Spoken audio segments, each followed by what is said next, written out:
But yeah, if anyone wants to say hi or anything, you're welcome to unmute your mic.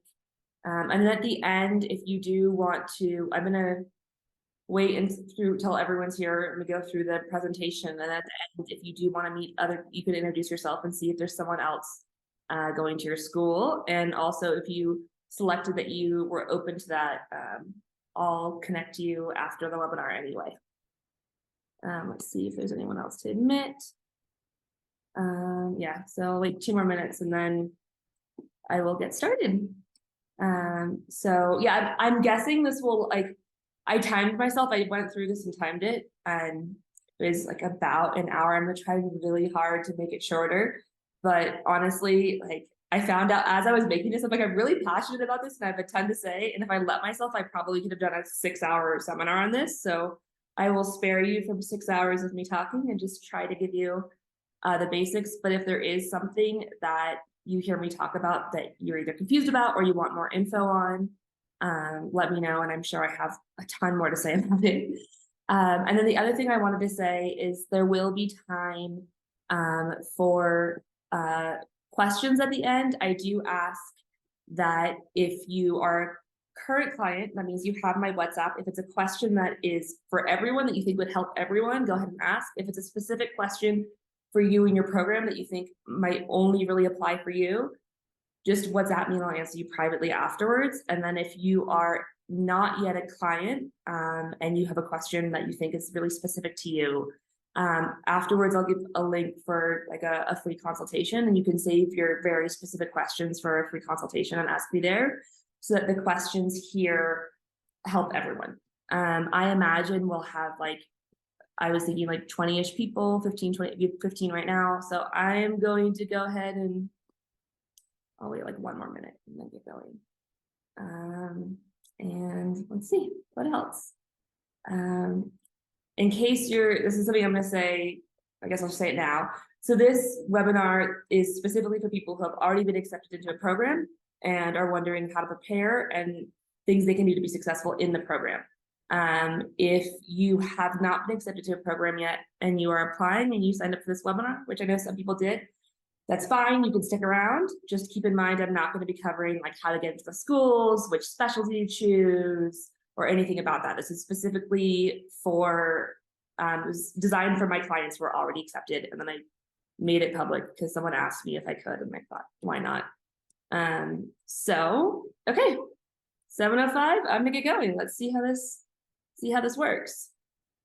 Okay, so the first thing is going to be for people who don't know me. I tried to make it fun with some photos. The photos are purple dress is like my graduation day, then my celebration dinner after I passed the boards, just me doing midwife stuff, and me when one of my first clients got accepted back when I first started my business. Okay, so a little bit about me. Basically, to go way back when I first started applying for NP schools, I sometimes have a tendency to like take things very seriously, a bit overboard, and did a ton of research and got maybe a little bit obsessive and sort of reading like books on like the best Harvard med school essays and researching like all the different nursing schools and watching like all the obscure YouTube videos from their webinars and things like that, and learned a ton about it, and basically figured out what I thought each school wanted to get in, and then did that and ended up getting accepted to all of the programs I applied to. So, right, like Penn, Yale, Columbia, Hopkins, UCSF, etc., like all the programs, and was very proud of that, but didn't think I would ever use that again. Fast forward, chose Penn, loved my time there, and became a women's health nurse practitioner and a certified nurse midwife, and worked from 2016 to 2020, where I found myself, just a COVID thing. I ended up in what I thought would be a short lockdown in Scotland because of a partner, and ended up staying there for a while and couldn't work as a nurse practitioner there. And during this time, basically like found out I had another passion and like started doing this. And yeah, my life has not been the same since. I absolutely love this work. It's like the best possible thing for me. I've had so much fulfillment in it. And I now basically travel around the world and also help people get into their dream schools. And it's like the coolest thing ever. So that's me. And so now I'm going to go on. Okay. So the first thing I want to talk about, so I titled this webinar like how to succeed at NP school. And the first thing I really want to focus on, and I want you to kind of reframe, is what you consider success. So what you consider success in an NP program, because a lot of people up until this point, it's been very, very GPA focused possibly for you. And I want you to reframe this if you're going to one of the top NP schools. So it is, you do not go to a top NP school because they have better textbooks or better PowerPoints, right? You go to a top NP school for the doors it opens for you and the resources that they have. And so to me, what makes a successful experience are the connections for future jobs, collaborations, and expertise. So that's networking things, right? You just, and this one, the obvious one, knowledge and skills. This is the one everyone thinks of as success in school. So knowledge and skills that create a foundation for lifelong advancement and make you more marketable as a new grad. And this is still important. So it's still important to get good grades. Like at Penn, if you ever got below an 80% on an exam, you got one chance to retake it. And if you didn't pass that exam, you were kicked out of the program. They said the rationale was, would you want your provider to be wrong more than 20% of the time? And so you do have to really focus on grades. However, there are other things that make you successful. Next is experiences that propel your career. And we'll talk about all of this. Okay. So today's plan is to talk about, as quickly as I possibly can, time management, study techniques, networking, advice for clinical, other questions that like didn't fit into those categories, and then making it open for questions. Give me 1 second because I want to make sure I don't have anyone waiting. Okay, I think we're good. Okay. And then first thing is time management. So I'm gonna take a moment, and I know this is gonna sound like bragging, it kind of is, but I want to like tell you to believe me. So I chose not to work during the NP program. However, so that's like my preference because I know some of you will be working a lot. I managed to keep a GPA that through the whole program of I think something around a 3.7. Be like leaders, like have leadership roles in 2 volunteer like healthcare programs, and have 3 other volunteer things, as well as publish a research paper and have a social life. So like, please trust my time management advice. Like, it really does come from a place of experience. Okay, so enough about that.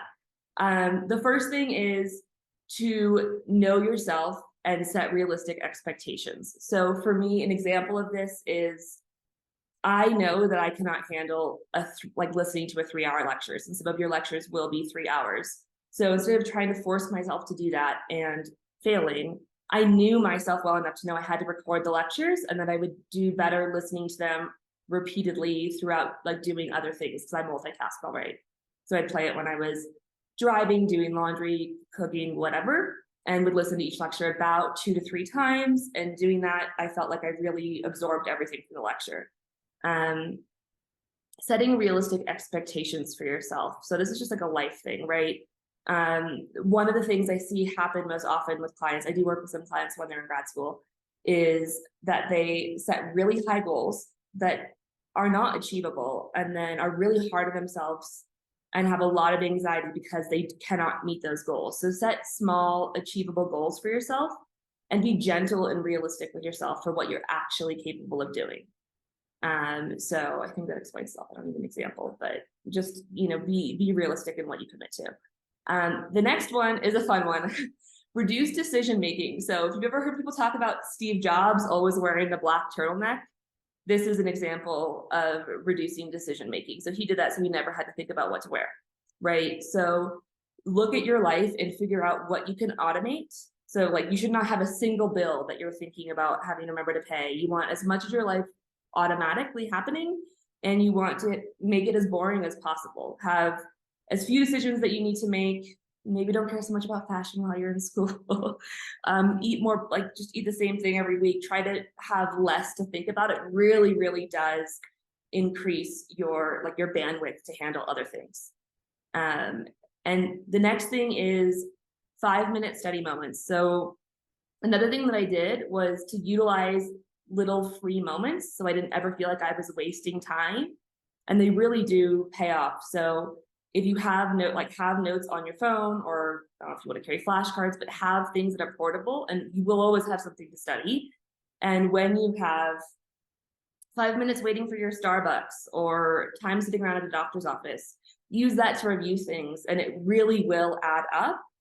And also, I'll talk about this when I talk about study habits, but this is actually better for content retention.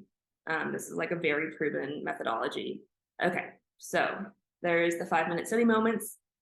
The next thing is be intentional about your priorities, and tying into that, learn how to say no. So what I'd like you to do after this is make a list of all the goals that you have for NP school. Go ahead and write out every single one that you think of, including other aspects of your life, family, relationships, health, whatever. And then I want you to circle 3, and I want you to cross out the rest. And it's a really painful process, but it's an honest thing to do with yourself. And when you do that, it will really help you realize the most important things. And then when you have things come up that are not mandatory, that you have the option to say no to, I want you to think of those 3 things, those 3 priorities. And if the thing that you are considering doing does not help you achieve one of those 3 priorities, you need to learn how to say no. And this is especially tough for nurses because we're usually a pretty generous, kind, caring people, and it's difficult. I have great resources if you want to get better at this, but we'll move on from there. Okay, so learn how to say no. And the photos are fun. The photo at the top is me working on one of my care plans. It looks like I'm doing like labs while I'm in the presentation that's honoring the dean. This is multitasking and making the most of your time. So, and the other one's just, they had me do like a pen photo shoot thing, and I was looking at my watch, so I thought it fit. Okay, those are some of my colleagues. Okay, this photo is one of my friends who's, what's winning, like sleeping during our study. And I just thought it was really funny because this is real life grad school. Like, she's taking a nap because she's exhausted and there's no other time. So anyway, okay, so time management and stress. Another time management thing I highly suggest you do is semester planning. So it does take time, but it's absolutely worth it. At the beginning of the semester, you will get all your syllabi. That's the plural of syllabus, in case you didn't know that. So you'll get your syllabi. Whether you use Google Calendar or you want to use a paper calendar, what I would do is map out your semester. So go ahead and take the time to look at all the dates they give you, all the assignments. I actually liked blocking out the times and color coding things so that I could look and see a visual of both my week and my month and see when the busy moments were and plan accordingly. It helped immensely with how I managed my semester. And then the next thing that's related to that is mini deadlines. So you'll get these giant research assignments that are due at the end of the semester, right?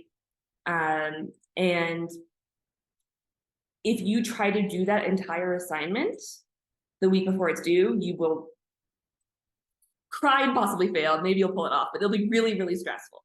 So what I would recommend that you do is look at the assignment, break it up into smaller pieces, right? So figure out what it would take. This does take some extra work, but I promise it's worth it. Look at the assignment, figure out what steps you're going to need to take to complete the assignment, and assign yourself your own deadlines. And this way, even if something happens and you miss a deadline by a little bit, you'll know whether you're ahead of the schedule, whether you're behind schedule, and it'll help you better prioritize what you have going on outside of that. Okay, so that's one of the best things that I did during my time. And I really like color coding it because it helps you visualize things. Okay, the next thing is, like the next little bit I'm gonna talk about is like mindset stuff. And that is to let go of the ideal and thrive in what is. So something that I see happen a lot with clients is the people that go to these Ivy League schools also tend to kind of have like type A personalities, and they want everything to be perfect, and they have this fantasy of exactly how studying is going to go and the way they're going to read their whole textbook and all of these things. And when that doesn't happen, that can cause a lot of anxiety. And I'm here to tell you that it's going to feel messy, it's going to feel chaotic, you're going to feel behind, and it is your job to learn how to thrive within like the messiness of it all and still find like joyful times and fun and feel like you're still making progress even within this. So that's one thing. The next, I'm not sure if this will resonate with everyone, but this is one of my favorite quotes, and this is a mindset shift thing. And it's, this is what hard feels like. And I think it's really helpful because we all know that going to NP school is going to be hard. And we all know that going to a top 10 NP school is going to be even harder, right? We know these things in our head, but when we're in it, it can still make you feel like it's just a very unpleasant feeling to be that stressed out. And I think it's helpful to say to yourself, well, I knew this was going to be hard. This is what hard feels like. Like what I'm experiencing, like accept it. Like what I'm experiencing right now, this is hard, and I signed up for this and I can do this, but this is hard, instead of fighting it. So that's one of my favorite mindset things, and I still use that today. Okay, so next. Okay, so fun photos. So the top photo is, I like this photo because it's from a study group. We were headed, I remember it must have been like around midnight, I think, after an all-day study session. We were exhausted, and we were leaving and headed out in the parking lot. And one of my friends, that's a pelvis because midwifery, right? It was just balanced. I don't know. We were just like having fun and goofing off, and it just reminded me of the joy that you still have within all the stress. And the other one is what I found out was later my fire code violation vegetable garden that I had on my fire escape in Philly that brought me so much joy and really refreshed me when everything was stressful, because I really liked gardening and cooking and things like that. Okay, so the next thing, along with the other stuff I was saying, is attitude is almost everything. And your thoughts turn into your words, turn into your experience. And in my program, and in your program too, there will be some people that their MO is to complain about everything and to find a problem with everything, and to turn their stress into like blaming things on people as a way of coping. And I have like colleagues who graduated from the same program as me that had a miserable time and a miserable experience. And my friends, like I had a wonderful, it was stressful, don't get me wrong. Like I have been so tired that I've like tried to swipe my badge on my front door like multiple times before figuring out that it was, I've been exhausted, I know, but it's a wonderful experience because of how I framed it for myself. And so I want to encourage you to know what a big difference mindset makes. Okay, the next thing with stress is changing the subject. You need to be honest with yourself and admit when you're not studying. So you're going to tell yourself that you're going to study for 12 hours on a Saturday, and then you're going to realize that you have spent 5 of it scrolling Instagram. And you're going to have spent the whole time scrolling Instagram being stressed out about how you're procrastinating on studying, and it's not helpful. So what you need to do is be intentional about when you study, and there's different techniques that I can talk about if we have time. You'd ask me, but to admit when you're studying and when you're not, and doing that will help you take intentional breaks. And the next thing with stress, and the last thing, is knowing the difference between numbing versus recharging.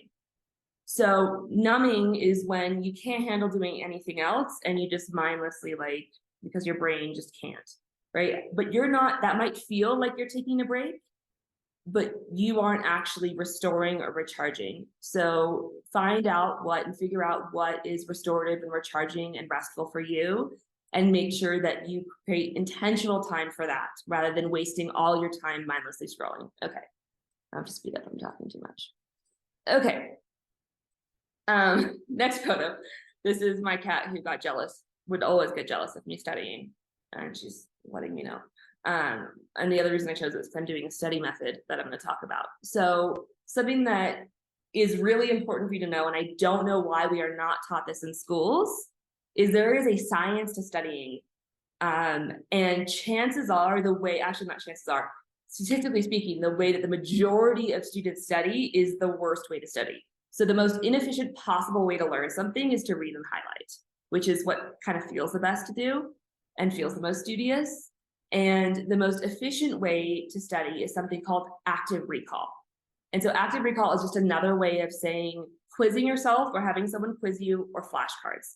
So it's the act of when you try to recall something, the reason that it works for your brain is it tells your brain, oh, apparently I need to know this. The struggle of trying to remember something and possibly not knowing it actually helps, when you do find the answer, solidify it in your brain as an important fact, and you're therefore more likely to remember it. This is like, you could read tons and tons of studies on this. And the next evidence-based thing is study spacing, which sucks because cramming isn't study spacing. But what study spacing basically is that if you were to take 8 hours and study all at once versus 8 hours and follow a study spacing technique, which you can look up, it basically is like a certain way of staggering how you study, like really close together and then more spread out. If you study using study spacing for the same amount of time that you did cramming, you'll remember 50% more. And along with that goes pacing. A common mistake I see people make is they don't really plan out, again, with the planning, looking at the big picture. You should be planning out, realizing if you have 8 modules to study, you need to be realistic with yourself about how much time you have before that exam to study. And let's say you have 8 hours, you need to do that math and know that you have 1 hour per module, and you need to not go over that. Because what I see people do very often is they will study for like 4 hours in the first module, and then they'll have no time for 6, 7, and 8, and they'll do really poorly on 6, 7, and 8. So space out and pace your studying. And the next thing that I'm just the biggest fan of is study groups for both your social life and for learning, because teaching is teaching something to someone, and learning something with the intent to teach it to someone is one of the best possible ways to learn something and the best way to remember something. And so what I love doing, and I have the happiest memories of, is we'd have to reserve a room somewhere on campus, and we get together and order pizza and spend hours just teaching each other things. So we assign things ahead of time to each other, and then it was your responsibility to teach X, Y, or Z to each other. And so that's study groups are wonderful, and they're also a place to like commiserate and bond and make friends. And yeah. The next thing is study rituals. I'm a huge fan of this. I'm going to try not to talk too long about it, but I love it. So this is like brain hacking stuff. So if you create a routine for yourself, every time you do a certain something, your brain will have an easier time context switching to what you're doing. So an example of this is if you say, every time I was studying patho, I'm going to go to the coffee shop by my house and get a matcha latte. Like if you do that every time you study patho, that might not always be possible. When you sit down in the coffee shop and you get a green tea latte, your brain will instantly like go to be more focused on studying patho. And this is just like a psychological thing that's really cool. And the other one that I really like is scent is actually the most powerful way to remember something. So what I did before the boards, and I do actually think works, is if I will spray a certain perfume every time I study for the board, or every time I study for the boards, and then only use it when I study and when I took the boards, and just like trigger the memory of what you were studying. And it also works with like color coding and things. So I could talk for ages about that. If that's something that interests you, yeah, I could like write a book on that. I love that stuff. Okay. Next bit is going to be about networking and experiences. So this is a really, really big part about going to a good school. This is the primary reason that you go to an Ivy League school, that you go to a top school. This is a photo of Paul Farmer. I don't know if you know who he is, but he is one of my like personal heroes. He just passed away, but he is one of the most influential physicians in like international, like framing the way that we see international aid work, and just like really cool humanitarian efforts. He did a ton of work in Haiti, and he was speaking at Penn, and so I got to hear him speak. And so, okay, so now I'm going to talk about networking in general. This also ties into the question someone asked me about job market saturation. So no, I do not think the job market is saturated. And here's something that is a really important thing to know what's happening in all industries right now.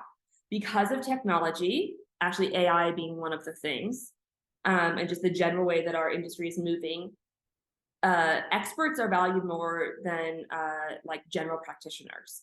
So while it is, you can find jobs easily being an FNP that does general family practice, if you want to advance as high as possible in your career, get paid more, and have the most job security, you will choose to specialize in something. And that doesn't mean that you have to like change your specialty. It means that you choose like a niche, you choose something that you're interested in. And for my clients, you know that we've worked on this during your admissions essay, and you stick to it throughout your time in school.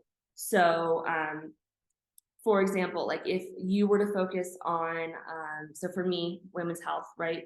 If you were to focus on, if I were to do general women's health, that'd be pretty broad. If I were to do vulvodynia and pelvic pain, that would be a specialty, that would be an expertise. Or if I were to do genital dermatology, which is a thing, like that would be an expertise, and you become like the expert in that. And that's a wonderful thing to do for your career.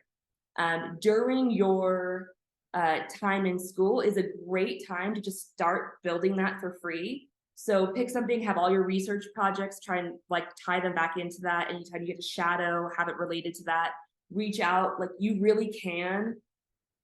Being a student is the best opportunity to reach out to people. You can, after a lecturer comes and speaks at your class, like if you were interested in what they said, you can email them and ask them questions, and start forming a relationship. You could ask to shadow. That was another thing that a friend gave as advice. Like use the opportunity to shadow while you can as a student. Get as much exposure as possible to things you might be interested in, and then learn from the experts while it's free. Or not free because you're paying a ton of tuition, but while you have the opportunity to access the experts for free. And then if you're not sure about what you want to do, that's okay.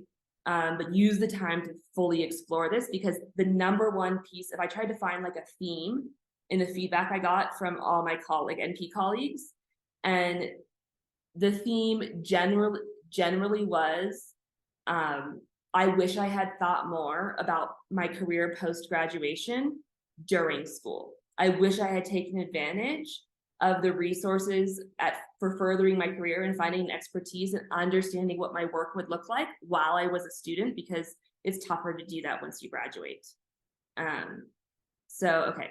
So, and then the last one is just enjoy, like let your school inspire you. There are inspiring people. If you go to a top school, there's some really, really inspiring people there inside of nursing and outside of nursing. Like enjoy it. Like go ahead, and there's always wonderful events, and go explore and meet people and branch out. Okay.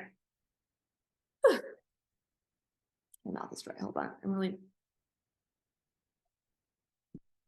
okay. The next one is about networking with colleagues. So photos of a dinner party I had at my house, and these are still good friends and people that I rely on for all sorts of things still, and that come to me for women's health things. And then the next one is that photo you see, that group photo, is from UCC. Probably my best experience at Penn was this. I was led a hypertension clinic there, a free clinic in an underserved community in West Philly, and this crowd is a mix of nurses, nurse practitioners, students, medical students, and social workers who are there all now. I'm still in touch with them through social media, and most people in that photo are now leaders in their fields and people I can reach out to. And so what I want to say is that networking is not something formal. We think of networking as being this event where you're in name tags and go around and meet people, but networking feels like forming friendships. Networking feels like finding someone to learn from. Networking feels like helping out an organization for a cause you believe in. And when you do this, you will naturally be networking, and it is the most important thing you can do when you're in this program. And the other thing that's really cool that people don't realize is your colleagues, like these people, will be your best job leads, probably for the rest of your career if you maintain relationships with them. So the sad truth is the jobs you see online on Indeed, they're only posted because they made it through the first round of like people that like what I'm trying to say is before jobs become officially available, people tell their friends. So I have a Facebook group for my cohort that I graduated with, and we'll get posts like, hey, one of the NPs I work with is going to go on maternity leave in October, and she told me she's not planning to come back. We should have an opening by X date. Is anyone interested before we put it out? Right? And this happens all the time, and this will continue to happen. And if I were to look for a job in clinical work, this is the first place I would look, because you have the best jobs and it's already someone who knows your skills. And also curbside consults. So that's the thing that I love. Like these are people that everyone has their own expertise, and they're a text message away, like, hey, I have this client or I have this patient and I don't know what to do. And they're there for you. And it's a really, really cool thing to have. Okay, clinical. So my advice, this is probably a little bit further away because usually you have some didactic courses before you have clinical for most people. But my recommendations are, first, a pocket brain. I could have put this under study techniques. This is one of those wonderful things I had, and quite a few of my colleagues agreed with me on this. You can either do this electronically, or I really like doing things by hand on paper. And after every new thing you learn, when you're studying for an exam, you pull out what you think is most clinically relevant, like what you think you'll need to know in clinical and in your future career, and you like make it look pretty and write it down like as a permanent thing to keep. And one, it is actually really helpful for clinical, and two, it serves to help you distill down what the most clinically relevant things are, which of course are also the things you're most likely to get tested on. And it helps make it feel relevant, so you'll remember it better. So I love that. The next thing is making templates. So you'll start taking patients' histories in a different format than you're used to if you're already an RN. And this can be really overwhelming. You will forget things. It'll be embarrassing. You'll take way longer than your preceptor takes, and it's a skill you need to learn. The best trick for this is when you shadow your first day in clinical, figure out what questions they're asking, go home, get a Word doc, make a template, and just have you have, instead of having like a big blank spot, you can like circle their, like if they're for midwifery, like if they're RH negative or positive, because that's clinically relevant, or like their gestational age or whatever, right? You have it all like ready so that you can fill it in more quickly. It's a huge, huge time saver.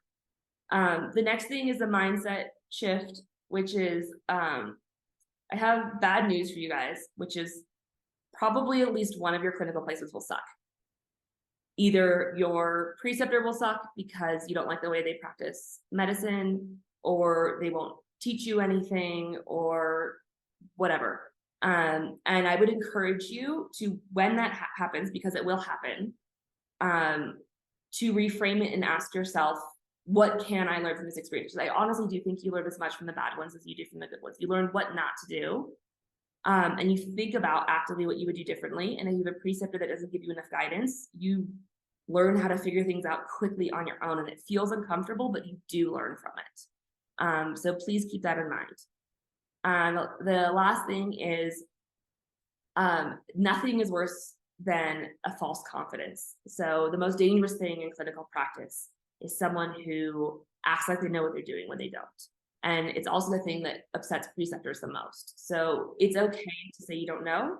It's okay to ask questions. It's not okay to pretend like you know what you're doing when you don't, and risk a patient's safety. So don't be afraid to ask. It's always better than making like a really dangerous mistake. Okay. Clinical resources. So after polling my friends, this is what we agreed upon as the most useful things. So the Stanford Guide to antimicrobial therapy was one that I didn't use a ton because, sorry, I'm letting someone in. Because this is one that I didn't use a ton because I have like a limited amount of antibiotics that I use in gynecology, but my adult gero and FNP friends use a bunch. So this is a really helpful one. This is a paper book. The next one that I love is this pocket notebook. I have one in obstetrics and gynecology, I think, in obstetrics, and a primary care one. These are just incredibly useful and nice to have a paper thing, and I just would pull them open all the time and look at them. A few friends recommended actually paying for the app Hippocrates, and found it really, really helpful for pharmacology. And then on the right, my personal favorite and the one I will fangirl over is UpToDate.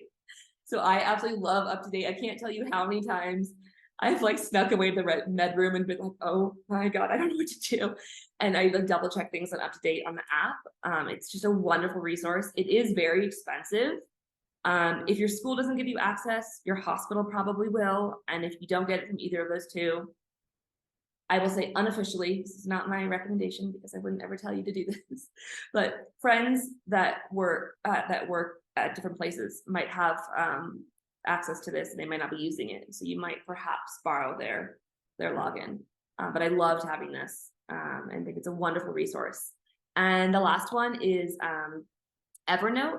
So I personally didn't use Evernote, but I have friends that swear by Evernote for taking their notes in class and in clinical, and they became like really organized and had a really nice like a way to permanently keep their notes. And I think the reason Evernote is nice is because I actually didn't keep track of my paper notes, and it would be really cool if I had everything in one place and it was portable. And so Evernote is a thing that a lot of people use and love. Okay. And okay, now I'm gonna try and get to these as quickly as I can. So these are questions that just didn't make it in. This is a photo of my friends in SimLab. Okay, so first question was, tell me about like what's like relocating to a new city. So I think my one recommendation is if you're relocating to a new city would be to please get there at least 2 weeks before your program starts. I actually got there a month just because of my lease, but back to what I was saying about like getting things automated and finding a routine, this is like really, really helpful.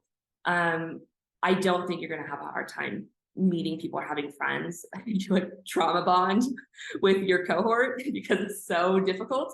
So you'll make friends really quickly and that won't be an issue. This is a really big question. This is very controversial working. My like strong opinion would be, if you're spending the money to go to a fancy school with all the resources and all the opportunities, I would work as little as possible and make the most out of this experience, and really try to utilize your time there and see that as an investment in your future. There is some working, like I think it's okay to work, like people will work. I have noticed that with my clients that are currently in programs, the issue becomes they're like, okay, I can handle working part-time when I'm doing clinical. And then they realize mid-semester that they're in over their head and have a really hard time like catching up. So just a general piece of advice, and I'll get to that when I talk about communicating, is like don't play catch up. So with working, it's really case by case. I don't want to give you like tell you what to do, but I would say please make the most of your experience while you're in the program. Scholarships. I wish I had a good answer for this. Scholarships are a mess. There's not a like one place that you can go to find out about all the scholarships. Different schools have different scholarships. They often won't publish it. They'll often tell you last minute via email. And you'll have a very quick turnaround time. A very quick turnaround time in between when you get told about the scholarship and when you have to turn it in. And so my recommendation would be go ahead and put a lot of effort into your first scholarship essay and plan on reformatting it and sending out for future scholarships. My other suggestion would be make friends with who's ever in charge of scholarships at your school. Usually it's financial aid. Make sure that you're on their radar, because they get emails about scholarships all the time. And if I know it's not fair, but if my experience has been, if they see one that they realize like works for you, they'll tell you about it. And then also, if you just get good grades and get involved in things, like I got the second biggest scholarship I got I didn't even ask for. Like I got offered a bunch of money when I started, like when I was accepted, they offered me money. And then I think I got like $25,000 for like being Latina, being involved in community service, and having a high GPA. They just gave me the money. And the only thing I had to do was like go to a dinner and like meet my sponsor, and she was lovely, so that was fine.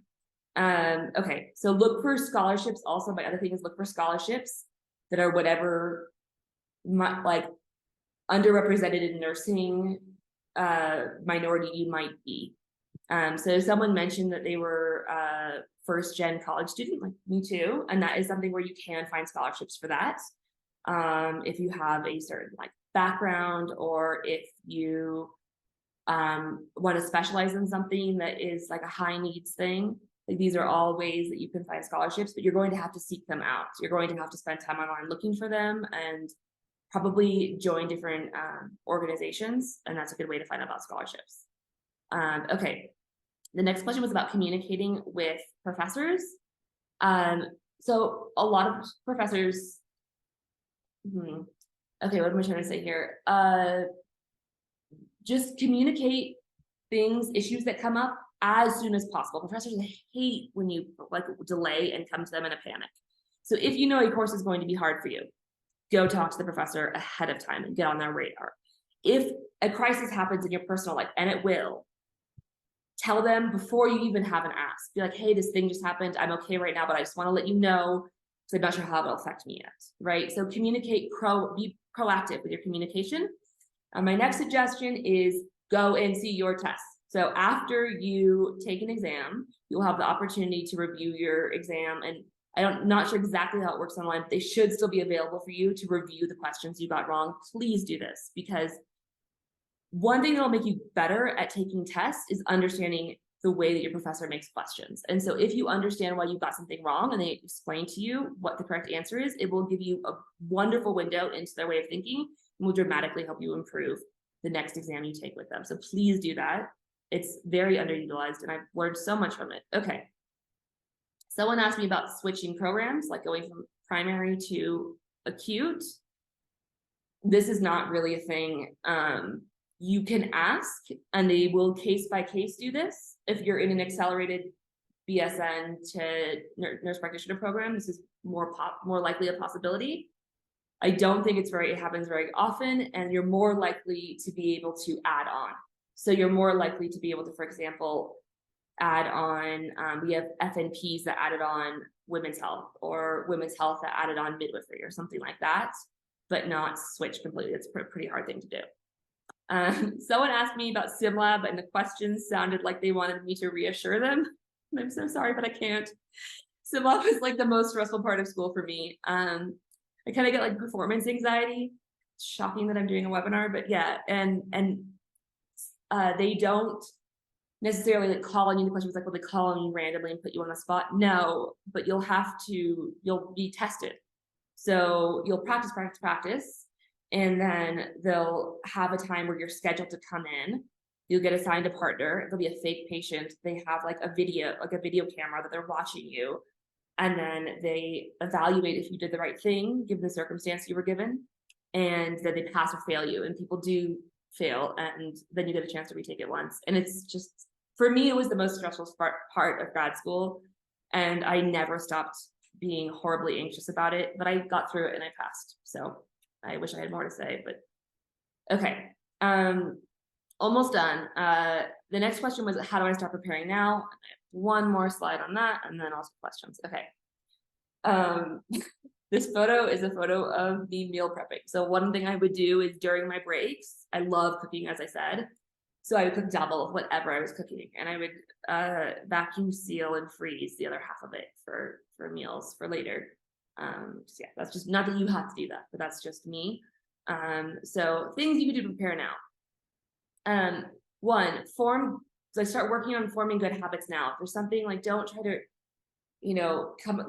change who you are completely when you go to school. If you're not going to the gym now, don't tell yourself you're going to go to the gym while you're in the grad school program. Like, be realistic. So form good habits now if you want them. I would highly, highly recommend, if anyone's interested in this, that you read the book Atomic Habits. I can like, you can ask me afterwards, I'll send you a link. It is one of the most significant books on like forming good habits and getting rid of old habits. It's like a bestseller, you've probably heard of it. But I really recommend checking out that book if you're interested in that.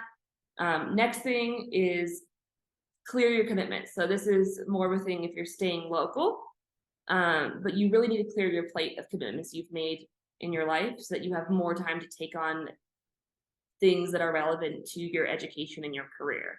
So try to do that. And this ties into plan your support network.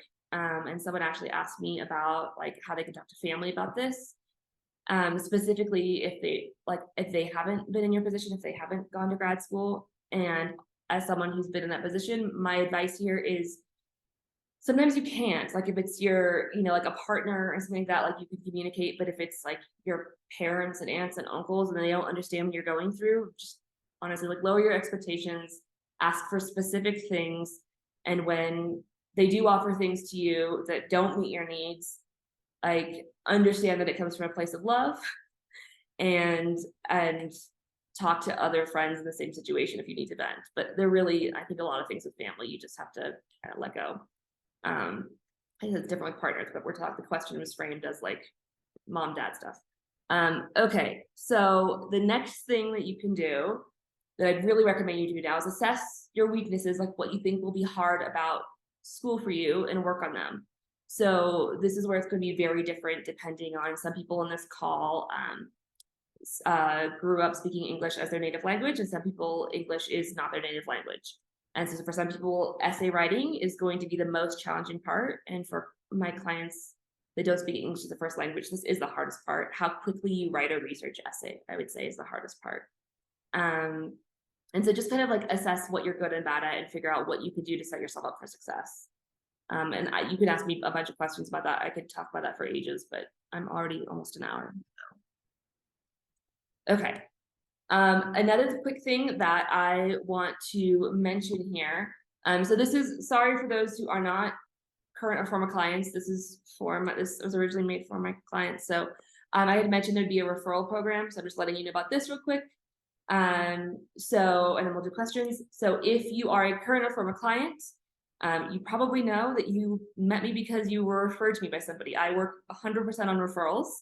And it's the best compliment ever when someone refers their friend to me, because it's just like says the best thing to me. It's like the best compliment. So for the first time ever, I'm like implementing a formal referral program. So if you're a current former client, for every new admissions mentoring client that signs on with me, you'll get 1 free hour of grad school help. So basically anything I talked about, if you want help with that, whether it's planning your semester, help with a research paper, anything like that, you just get an hour of my help. And then you can tell your friend that as someone who's referred, they get 30 minutes of free editing. And make sure you give me their names so that I know who was referred. And then for people who aren't clients, the only thing I'm going to say, this wasn't really meant to like offer a service or something. If you are interested in working with me, I would suggest, or I'll send out like a link to book a free consultation with me. I get fully booked in the fall. And so like what I'm able to take on depends on your situation. So let's chat, tell me about your situation and your needs. I'll tell you about my availability, and we'll just see what works from there. So I'll send that out if you're interested in that. But anyway, yeah, so that's the referral program. You can also book grad school help with me in general, but I mainly wanted to tell you about the free hours you can get when you refer someone. Okay. My mouth is dry and I'm tired. This is a lot of talking for me. Okay, this is my graduation. That's all my classmates. Thank you, and questions. So please, one thing I want to say is with your questions, please try and frame your questions, or please keep your questions to things that you think will help other people too. If they're super specific and only helpful for you, if you're a current client, just WhatsApp me like you usually do. And if you're not a current client, I'll give you the link to book a consultation, and you can just like ask me in the consultation. Okay, that's that. Now I'll take questions. Let me figure out how to do this.